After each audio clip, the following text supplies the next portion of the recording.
It's getting harder for a veteran political editor up against all that noise out there, so you're always on the lookout for something sexy, something with legs. You keep your ear to the ground. You scour the weblogs, work the phones and the cocktail hours, roam the halls of power. One night, a couple of ace freelancers stumbled into one such place, onto one such story, and brought it to me. Two groups of recent college grads in a turf war, seeking supremacy issue by issue while trying to get to the big leagues. They don't know what they're doing, they think they do, they can't keep their hands off of each other. They're the new guard.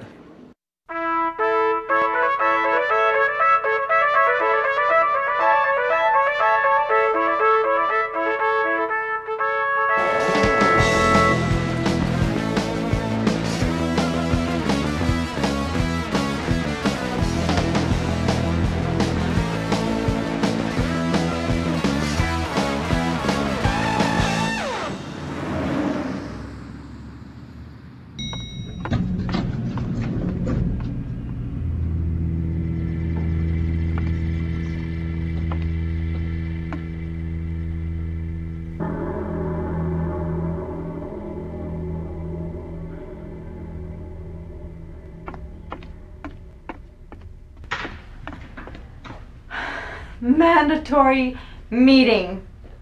And welcome back, ladies and gentlemen. You are back live with Robert King. It was right of you to come back, and it's right of me to be here because we are right. Not the religious right, not the fanatic right, simply right. Let's just be clear, what we're here to do is talk and think. Let's go right back to the phones and let's try our first caller, line 4. Good morning, Sean, are you there? Sean? Come on, Sean. Alright, seems like I've scared away yet another effect. Meet the Young Village Republicans, soon to be known all over Greenwich Village as the YVR, Greenwich Village's very first Republican political club. Becky Gifford, the very Republican daughter of a very Democratic family. Her family's incessant indoctrination has as much to do with her rejection of the family's party as does her difficult, sometimes bitter relationship with her father. Has also rejected his work hard, rest hard philosophy, suggesting it is unproductive. Nothing yet, huh? I'll be ready when it rains. Well, I have some bad news from the main office, Mr. Whitney. William Jr. Whitney III started his liberal college's first conservative newspaper with seed money from his right-wing uncle out west, after being turned down by his more cautious Eastern parents. His penalty was 2 years in the Peace Corps after college, where he solved most of the problems he faced with money, ultimately deciding that social problems do not get solved with money. We're not a satellite office, Miss Snowden. Call your little experiment whatever you want, but the main office has voted not to give you any funding. We didn't ask for any funding. Why would you try and force funding on us we don't want? Randall Watkins, third-generation wannabe politician from the long-popular Watkins family, and the first Republican.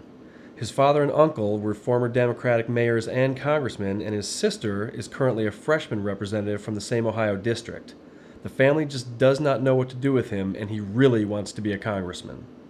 Let's face it, we think Greenwich Village has been ripe for Republican gains and the leadership hasn't taken advantage. Blanche is of the Van Vornens, but a distant cousin. Her family's portion of the vast Van Vornen family fortune was lost by her grandfather, who was a gambler in both life and business, ultimately committing suicide and disgracing the family.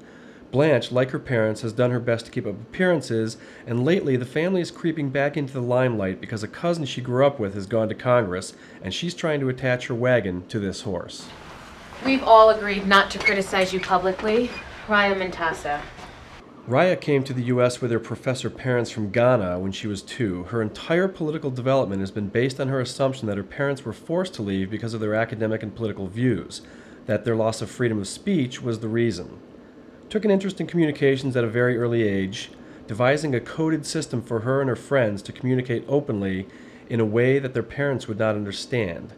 Works professionally in advertising. In charge of media. Public criticism might just defend old man Whitney. Don't you think so, Junior? It's William from here on in. When you need your dad for something, it'll be Junior again, believe me. How did you find us? I think it must have been the press release. And you would be... Wait a minute. We've met before, haven't we? I don't think so, ma'am. Lance Chapman is an enigma, or so he tells everyone. Of unknown origins, he has appeared all over the country to help out, as he calls it. quite possibly far more enthusiastic than talented, sees himself as the solution to the conspiracy, and the conspiracy is everywhere. Everywhere to his left. Lance Chapman. I'll be in charge of security. You guys have security issues? We have Democrats next door. And whose idea was that? I rented the place sight unseen. Friend of a friend of a friend. Of your dad's. I never even told him. Lance just showed up. He's a volunteer. I thought you were all volunteers. He's the kind of volunteer who won't leave. Careful, Blanche. That's Blanche, like carte blanche. Well, you can call me Lance. I know who you are. You were the guy who got kicked off the upstate congressional campaign for stealing the opposition's yard signs. Those signs were planted in my car by the opposition. You were charged with trespassing. Bumped down to the minor leagues, huh? You should get this straight, William. Appearances are everything, and you're making us look fractured. You're Republicans. If you expect to have any kind of working relationship with the village leadership, We intend to make the village ours. you'll find very quickly that's an unwinnable strategy. Look, we understand the need to rebel. Do you? I was in my 20s once, Mr. Whitney. Don't believe her, William.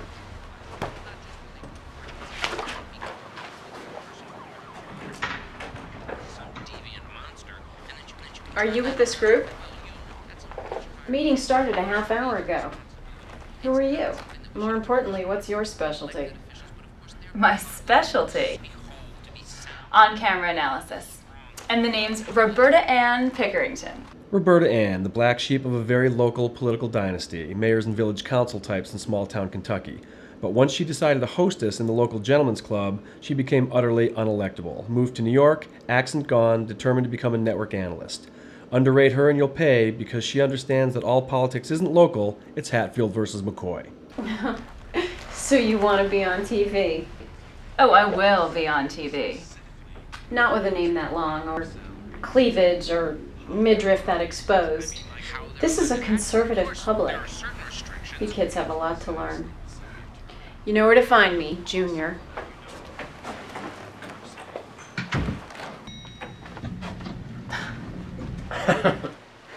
Tara Snowden. What brings the young superstar back to New York City? Tara Snowden labored for years for a string of unelectable New York Republican candidates. The death of a longtime party kingpin allowed her to take over the stagnant campaign of a gubernatorial candidate. Her work on this campaign and the sudden emergence and victory by this candidate powered her into Washington, where she married a gay politician she has recently divorced. He's still in the closet, and she's out of a job. Lenny Kraft. I see crafty Lenny's keeping tabs on the young Democrats. Seems we have a situation on our hands. We used to have to go all the way across town to hit on Republican chicks. Lenny Kraft, aka Crafty Lenny, authored the infamous Hooker Memo, destroying an incumbent state senator of his own party, elevating his own candidate in the primary. That guy is now U.S. Senator Terry Landau, and it is a favor for which Lenny can never be publicly repaid. His selfish prey on whomever his weak exterior hides a deep love for his party, leading him to teach, to seek protégés. He believes in sound bite-sized lessons. Highly regarded in Democratic political circles as a guy who can get any job done, anywhere, anytime, Lenny always keeps a suitcase packed. Now, young activist, forbidden fruit next door. I smell sex in the air. And I thought I smelled politics. I see you haven't changed. And I thought you were in, Washington? We're in power there now. I was certain to get bored. And then, there's the divorce. He gets the political appointment, you get the Democratic stronghold? I mean, what is that? Come on. There's more Democrats here than ever before. What do you hope to accomplish? I've never shied away from a challenge. Oh, I gotta go in and give my kids a lecture. Any advice? They don't want to be bothered. Did we? Stick around, I'll take you to lunch. I seem to remember what an offer of lunch means for you. Oh. You know, some guys will try to get you drunk. But those of us in the know understand that lox is the true aphrodisiac. Maybe next time. I'm on the case. I'll see you around.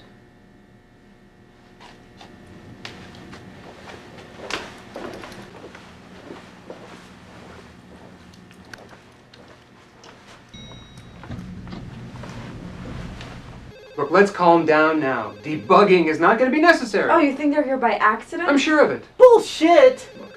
They had a college coalition just like you guys did. Sometimes people from those coalitions move to the city just like you guys did. You know what our problem is? We never move in next door to them. We never intimidate them like they do to us. We're always on the defensive. Someday Jeremiah Walden's actions will catch up to his rhetoric. His stated commitment to go anywhere, anytime on behalf of the Democratic Party was born in childhood tagging along with his mother, a regional union organizer, and perfected during years of following jam bands in college. Jeremiah, they're not smart enough to be that sneaky. I don't think it's about being sneaky. If anything, they're What's totally... with the if? Yeah, Alex, what's with this benefit of the doubt business? Let's pick a team, huh? Rennie Driscoll's mother died in childbirth with him, waiting and waiting for an ambulance. His father radicalized after that, trying on hats from Panther to Muslim. These frequent costume changes seem to appeal to the teenage Rennie most, but his birth politics have never been too far beneath the surface. Always underrated, his organizing skills and steadfast political commitment were legendary during his college years. Actually, Jeremiah might be right. I mean, it's not like they just fell out of the sky and moved in next door. You have to go with Jeremiah on this one. I don't think it's sneaky. I think it is right in our faces. They're trying to psych us out. We're talking about ears against the wall here. Alex Bishop is every bit the by-the-book young Democrat. He has commitment as deep as his aversion to going outside the playbook.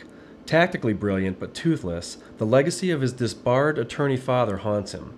No one knows where the $20,000 went, but Alex suspects it went to his college tuition, leaving him sitting on the fence playing dirty-wise. Exactly, and our phone lines are next to theirs in the basement, tappable. Look, I've seen some dirty tricks in my day. This is not one of those situations. Forget politics, we're not even going to be able to gossip.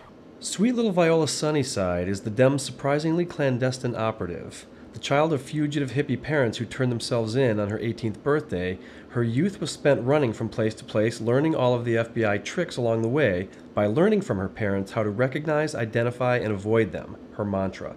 Even she doesn't know her real name. But God forbid they find out we think they're cute. Actually, yesterday, before I knew he was a Republican, the tall one checking out the space was really kind of hot. Yeah, that tall, hot Republican wants you to get paid less than me. Aw, Jeremiah misses wheat pasting. He's just jealous. Save the rhetoric for the opposition, Jeremiah. It'd be nice to relax among friends. What, Rennie? You can't even get married if you wanted. Honey, I don't want to be married. Except a cute Republican. Yeah, so why don't you guys get a law passed and keeping Republicans in Greenwich Village from getting married? They would breed anyway. That's how we get the horny bastards to admit that we all need sex. Lana Sindel, soft-spoken and diplomatic, always making sure everyone in the office has a coffee, how was your weekend, etc. In the heat of the battle, she suddenly turns into a tigress. Whether it's doing clinic defense, stepping into a union picket line, or animal rights activism, she brings it. And where she stores it, no one knows. Turns it on and off like a hydroelectric dam, which of course she opposes. They'd explain it away somehow. Anything's fine as long as it's him. And that's my point.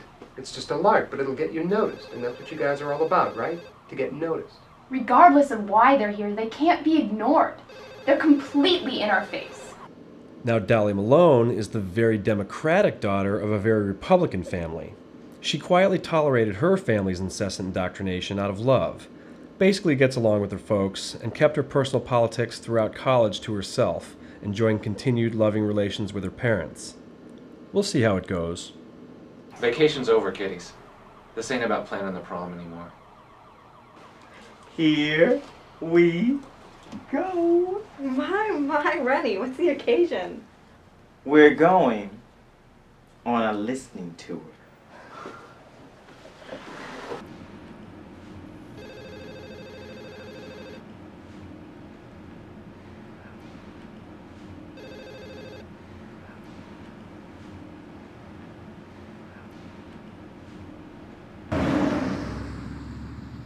Time for drinks. All right, Mr. New York, where does a future congressman go to meet his future secretary? Well, I thought the plan was to avoid the places the old-timers go. Although being seen wouldn't necessarily be a bad thing. Oh, God. Why don't you just go to the City Hall Cafe and get yourself picked up already? I heard about a place that has some sort of nightly soapbox. I'm not going for drinks in Washington Square Park. A bar, thank you, where people get to stand up and make a statement. Young political types are supposed to hang out there. A journalist friend told me. Too much like karaoke for me. If the crowd likes it, you get a free drink. No reason we shouldn't be drinking for free all night. It's actually called Soapbox. I think I know where it is. Is there a dress code? I don't know, but it wouldn't hurt to make a good impression.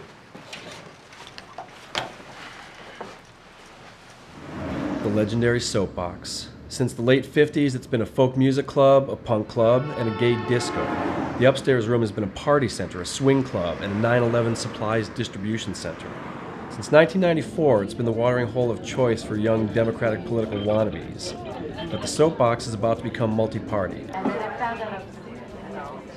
First time here? Is there a problem? I'll need to see your voter registration card. What? In order to come in here, you have to declare a party affiliation. What if you're an independent? You don't get many of those here. Occasional green. I don't carry it with me. Bring it next time. Declare. Republican, Becky Gifford. Don't you need a CID? No underage problem here. Younger kids really aren't political yet. What do they call you? Tall Paul. Declare. We're all Republicans. What a surprise. You guys hang out together? Go on in. Declare. Sorry, that's a little too happy a rule for me. Well, this is a happy place. It's going to stay happy. How tall are you? 6'8". Why? I'm 6'10". That means I'm a lot happier than you are. Declare. Far right, Republican. We take all types here. Go on in and don't piss me off. You're 21, right? Bite me. Tall Paul, no one knows his real name or where he comes from, but everyone remembers the names of anyone he's ever kicked out of any bar he bounced in because he's the only genuine diplomat in the room, which means he only bounces you as a last resort, if you're a genuine threat. When he has to do it, he does it right. Oh my God. Lana, look. Oh no! It's him! Him who? Ana Rodrigo went from the rough Seven Corners neighborhood to the Seven Sisters, graduating at the top of her class and continuing the family tradition of grassroots activism after. She's thinking about law school, and her parents can't figure out why she hasn't taken the LSATs yet. It's because this sweet-voiced soprano secretly harbors musical theater ambitions. Cute Republican. With his entourage. Looks like a hostile takeover attempt. You get the distinct impression they're not walking right. Not from the way they're staring at the chest. We absolutely cannot allow this. First our office and now our bar? I haven't seen this many Republicans downtown. Does anybody see anyone they know? No, just someone I want to know. They're the ones from next door. They look harmless enough. Except for their goon. Our goon is bigger. Their goon's got a fatter wallet. Thank you. Finally. A little bit of agitation at the end of a long day without. Jeremiah, why don't you go over and start a shouting match with one of them? Okay, now. And when you're over there, tell Mr. Blue Eyes I'm his new one. Kiss my royal ass. Kiss your flat ass.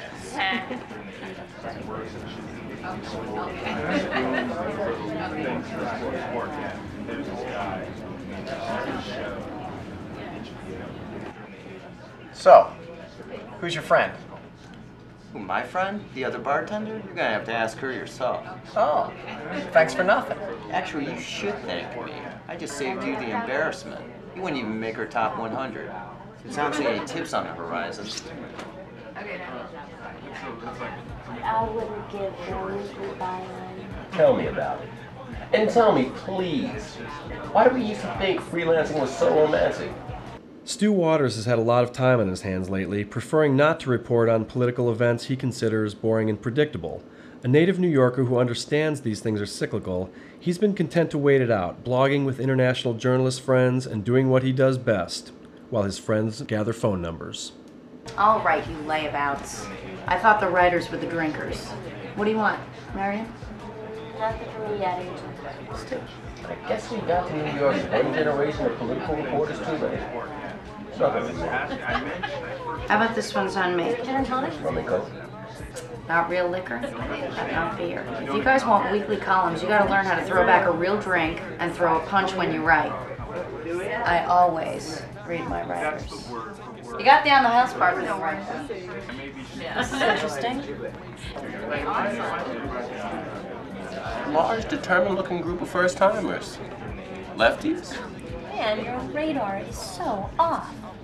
Marion Newland is returning to political reporting after getting wiped out in the online world, taking a beating trying to start an online political clearinghouse. Her business timing is bad, but her nose for news is untouchable. A little depressed after losing her entire net worth on paper, but as she gets wind of the coming storm, should come roaring back. You don't think they just wandered in, do you? No. They're here for a reason. Wonder what they're up to.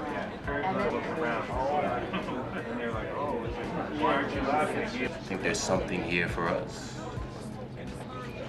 Well, I have yet to hear a political conversation. That's because people are here to relax. You've never heard of networking? Unless you're thinking of defecting, there's really not a lot to get done here. There are a few of the faithful here. Show me one. Her at the bar. She recognized us the minute we walked in. Oh, you can tell just by looking. Guaranteed. Watch, I'll call her. That's the word for word. Like, no.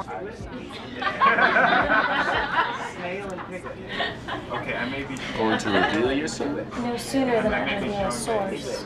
Touche. And then I found out. Hi, I'm Marion. Hi, Marion. I'm Becky. These are my coworkers. Well, not my coworkers. We all have day jobs, but we share an office after work. I'm Randall Watkins. This is Blanche Van Bornen. Ryan Matassa, Junior Whitney. That's a security camera. We're being watched right now. That's Lance. He protects us. He's good. And our spokesmodel is around here somewhere. It's very red in here. I like it. Are you really maybe son? I don't like to advertise it. Well, how could anyone around here not know your dad? Hey, That's the word for word. are you guys the rogue Republicans? Told you she was one of them. You mean you've heard of us? We're actually called the Young Village Republicans. Catchy. And I may be showing my age. Good Lord. And then I found out. Why would you start a Republican political club in the village? Okay, now. Tell me everything. Sure, I like waspy boys. Oh, I definitely like Jewish girls. Real ones. These days, every young Republican from the Midwestern suburbs tries to smoke the cigar and act the part. They go for wasps, you know. What the hell do you like the real ones for? They're the worst posers. No, I think they go for position. I'll grant you that. Confidence, for one thing. Something about that olive skin. Even if it's stupid, arrogant overconfidence. And the possibility that after you sleep together, she'll be forced by her parents not to marry you. That's a powerful aphrodisiac. So why aren't you over there talking to them? It's not a good idea to interrupt young Republicans when they're talking to a reporter. Miriam Newland's a shark. You think they know?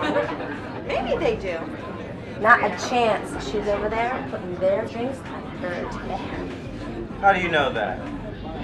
People like to take things for confidence. There's something dangerously sneaky about you. No, there's something dangerously sneaky about getting lobbied by a reporter. Let's go. It's time for the soapbox. Ladies and gentlemen, it's time for the soapbox. Eddie, the rules. This flashlight will come to rest on some lucky patriot. Tall Paul will guide you to the soapbox, where you will have 10 seconds to make a political statement. No subject off limits. If the gallery approves, it's a free drink for you and a friend. If you do not begin within 10 seconds, Your political opposition gets to use your time. Eddie, the willing victim, please.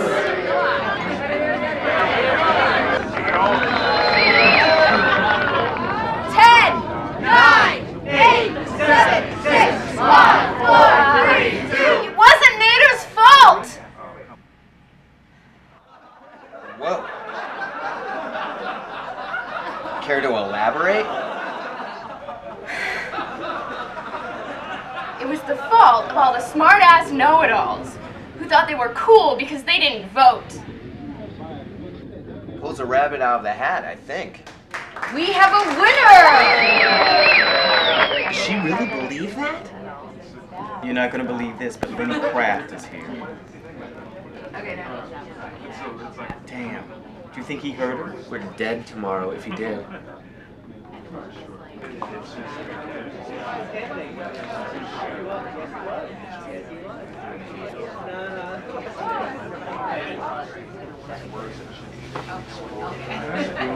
Hey, just in time for the fireworks. Checking in on your young charges? Just signed the divorce papers. Buy damsel a drink. Bad.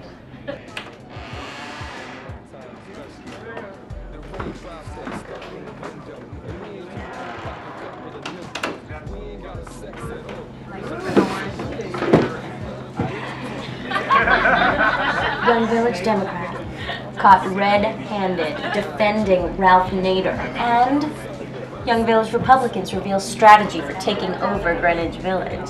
What a night. So I heard one of your kids made a fool out of herself tonight. How did you do? Business card. What a shocker. No worse than we ever did.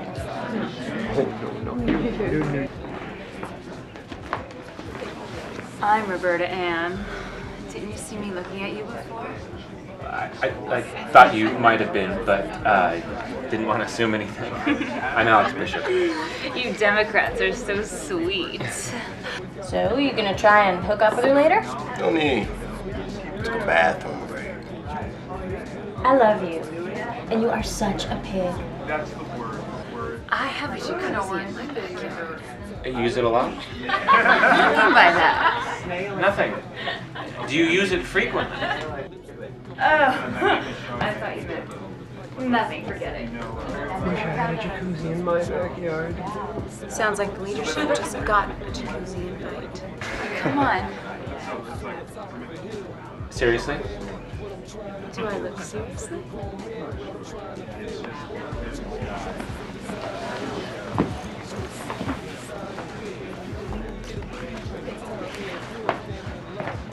Jacuzzi invite gets you ingratiated later. It's not my call. Four and a cab? We're out of here. Come on.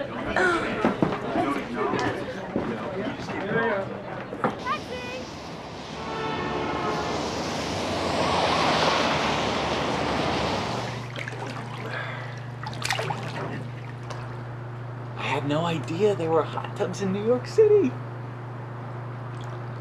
I'm sure Miss Wannabe Talking Head writes it off as a business expense. You guys are being too hard on her. Maybe crossing the line will lead to better inter-party relations. Don't think you're the first political type to be invited. Why do you think she wants to be in politics? I can't speak for her. Why do you want to be in politics? To help people help themselves. I'd like to help you help yourself. I'd like you to help me help myself. I'm feeling very nonpartisan right now. Can a lady get an assist?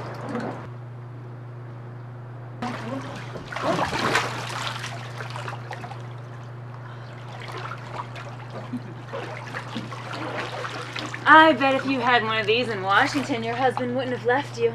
That's it. I think you're going to find rather quickly that shooting all your ammo at once is just going to put you in a position of weakness. What's she gonna do, steal him from me? How about a little, wager? You're on. Alex? Okay. Roberta Ann, whisper to Alex what you'll do to keep him here. But Tara gets a chance to top you. Now, if you win, Tara and I, we're gone. But if Tara wins, they go off together. And I get to stay here with you. I don't know about that last part. Lacking confidence in your womanly skills? Bring it on. Anytime now.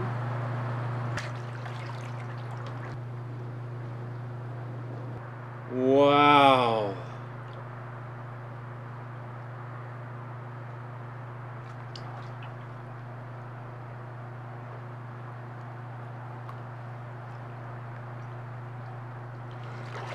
Wait. It's her. You've got to be kidding.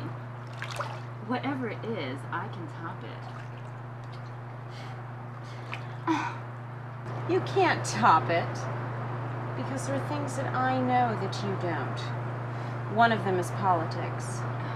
The other, he'll find out later.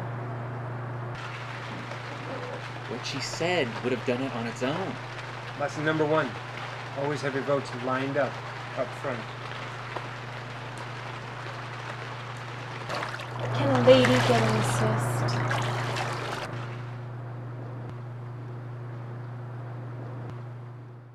I can hear you haters marching. I can hear you haters marching. Close your eyes and you can see them haters marching. I can hear you haters marching. Close your eyes. Hey yo, you haters got nerves, words coming out your mouth like the boy speaking slur. Her is what I do to these cats that can fake weight, flow like a river to a lake. I'm trying to get dough, more money in the bank. Crank up your stereos if you froze in your head ain't moving to a fro. I suppose that you ain't satisfied. Come on, let's ride. If you bored out your mind, holla da da da da da. I got whatever, never been a rapper out for cheddar. Anyone if you think he better, never gon' see the light of day. Pay for what he say. If he wanna run his mouth out, Jay, stay for a minute. I'm spitting and playing and winning. I'm grinning cause I'm thinking to myself this only the beginning. And I'm so high, I lock my spots are down. These cocks, my joints knock from block to block. I got whatever you're want. I got whatever y'all wonder why I feel so sick. I got whatever you're want. You can come to me. I got whatever you're want. I got whatever y'all wonder why I feel so sick. I got whatever you're want. You can come to me. Look, y'all can't hold me back or hold me up. I'm holding up. That was what I'm folding up and rolling up. I might be rolling up and put some change in you bums cups. Listen up, I gotta do this so my knees can eat. So if you trying to compete, the street sweep will sweep you off of your feet. All you haters wanna see me deceased. If having cake is sweet, I'm thinking like I'm trying to get me a piece. And I'm talking about money for all of you dummies that wanna act hard but be sweeter than honey and don't. Test my skills, ain't no answer for that. Know to do a J hustle, ain't no answer for that. No answer is rap. Notice how I flow so sick, get more dope quick. Watch it rise, my breath so thick. So stick to the script while I concentrate on the hit. If this is more than you can get, then what else is it?